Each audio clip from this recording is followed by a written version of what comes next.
ब्रेकनंतर पुन्हा एकदा स्वागत। ठाणे विधान परिषद निवडणूक ही बिनविरोध झालेली आहे। मवियाचे उमेदवार अभिजित पवार यांनी त्यांचा उमेदवारी अर्ज मागे घेतल्यामुळे ठाणे विधान परिषद निवडणूक ही बिनविरोध झाली आहे। त्यामुळे रवींद्र फाटक आता ठाण्यातून बिनविरोध निवडून येत आहेत। उपमुख्यमंत्री एकनाथ शिंदे यांची मोठी खेळी मानली जाते। दरम्यान ठाण्यामध्ये विधान परिषद निवडणूक बिनविरोध होण्याची ही पहिलीच वेळ आहे।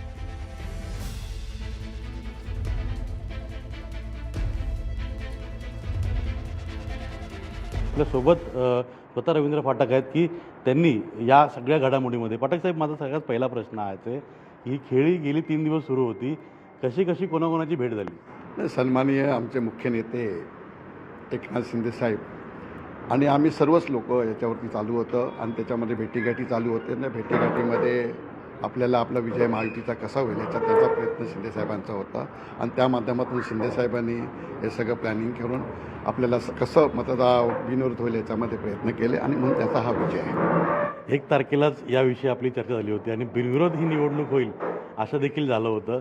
त्यावेळी देखील आपण म्हटलं होतं, काल देखील आम्ही ही बातमी दाखवली की बिनविरोध जवळपास झालेली आहे, निश्चित झालेला आहे। आज सकाळी ते झालं नाही बघा, महायुतीकडे संख्याबळ असल्यामुळे विजय महायुतीचाच होता हे तुम्ही पण लोकांना दाखवता, आम्ही पण सांगत होतो। पण मागच्या टर्ममध्ये तुम्ही ऐकत असेल जेव्हा महायुती डावकरे साहेब वसंत डावकरे साहेब उभे असताना 2-3दा महायुतीने त्यांना बिनविरोध दिलेलंच आहे ना, मागे घेतलेलंच आहे। त्या पॅटर्नप्रमाणे ठाण्यामध्ये ही पॅटर्न सुरुवात झाली आणि शिंदेसाहेबांनी त्याची सुरुवात केलेली आहे। पण मग आता या सगळ्या घडामोडीमध्ये अधिकृत घोषणा होणारच आहे। आधी फोटो अभिजित पवार यांचे आहेत, पण याच्यामध्ये तयारी कितपत झाली होती?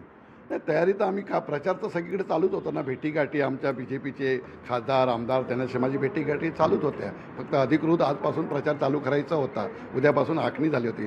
निरंजन डावकरे, माझं, नरेश मस्के साहेब सगळे आम्ही प्लॅनिंग करत होतो की उद्यापासून आपला प्रचार करायचा होता आणि त्या माध्यमातून शिंदेसाहेब काम करत होते आणि शिंदेसाहेबांकडे आम्ही बसून प्लॅनिंग करत होतो। त्या माध्यमातून मला वाटलं शिंदेसाहेबांनी हे सगळं प्लॅनिंग करून सांगितलं की हे झालं। रवींद्र फाटक महायुतीचे 17 पैकी पहिलेच उमेदवार जे आहेत ते बिनविरोध निवडून आले। हा पॅटर्न जो आहे महानगरपालिकांमध्ये होता तो आता विधान परिषद किंवा विधानसभेमध्ये लागू झालेला आहे असं म्हटलं तरी वावगं ठरणार नाही।